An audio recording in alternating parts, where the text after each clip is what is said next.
Hey, what's up? So I'm going to make this a quick one because I got a lot of stuff to do. So G&L inverters, fantastic stuff. I got this for 50 bucks secondhand. They didn't know if it works. It works perfectly fine, which is awesome because it's usually like $1,000. So it didn't come with a remote, and the remotes that they come with are not great. I got one in the caravan and it's failed on me before. I had to clean out the micro switch and that was good again. But yeah, so I wanted something different, and I also have a truck. So this is off, as you can see.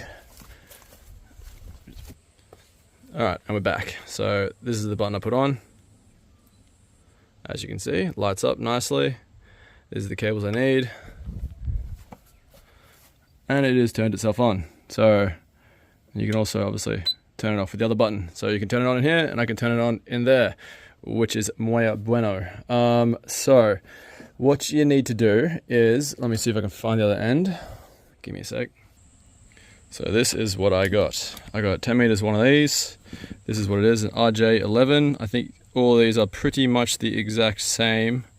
They've just got like more pins or less pins, but I use the RJ11. I think RJ10 also is supposed to work.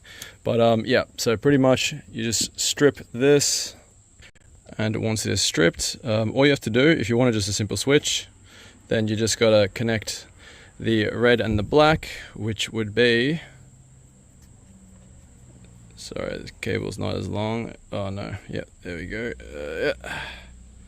Which would be, oh, you can actually see through that. So red and black. So the furthest to the left if you're facing the plug. So the red and black is the ones you want to connect if you want to just be able to turn it on. So you do not want a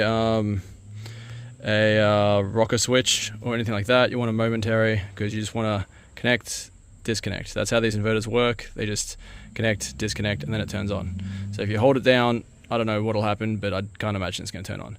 So you've got two other cables, and they are your LED cables. So if you want something like this, which is I personally really like because it lights up to tell me it's on. Otherwise I got to listen for the beep. It's real quiet. So you just bridge the negative with the positive of the LED. Let's see if I can get that in there. Yeah, so the positive of the LED is bridged with the black cable, which would generally be a negative. And then the positive, or the red cable, is connected to the other switching side. So if you want the LED, you got to go black to the positive and green to the negative, if you see that. And I'm assuming this one will be for fault, and you would connect that to, I have no idea, and I'm really sorry. I've just been trial and error. I was like, 50 bucks, it's got no remote. I'm going to give it a shot and see if I can figure out which ones do which. So I was just like, please turn on, connect to the positive and negative. And it's like, dude, sweet. So yeah, I'm taking the risk so you don't have to. There might be a diagram online somewhere. I couldn't find anything. But yeah, so if there's a fault, it probably won't light up green. That's what I was going with. Or at least I won't get 240 volt. So, you know, no big whoop. So yeah, I hope that helps. If you want to wire one up. And also actually, with a multimeter, I did check this because this is a 24 volt inverter.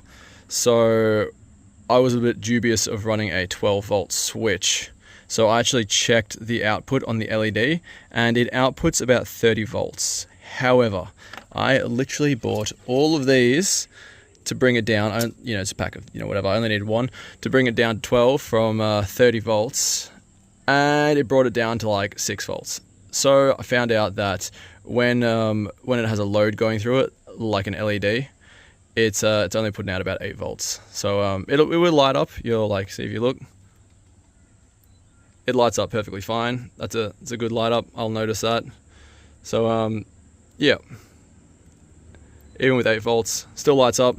But yeah, keep that in mind. Even though it says like 30 volts coming out, as soon as you have a load attached, like a little tiny LED, it's about like 8 volts. Also, I do have like a 10 meter cable that may influence this, but just keep that in mind. I was a little annoyed by that, and I was like, I just went all the way to the shop to literally get that, and it was like, didn't need it.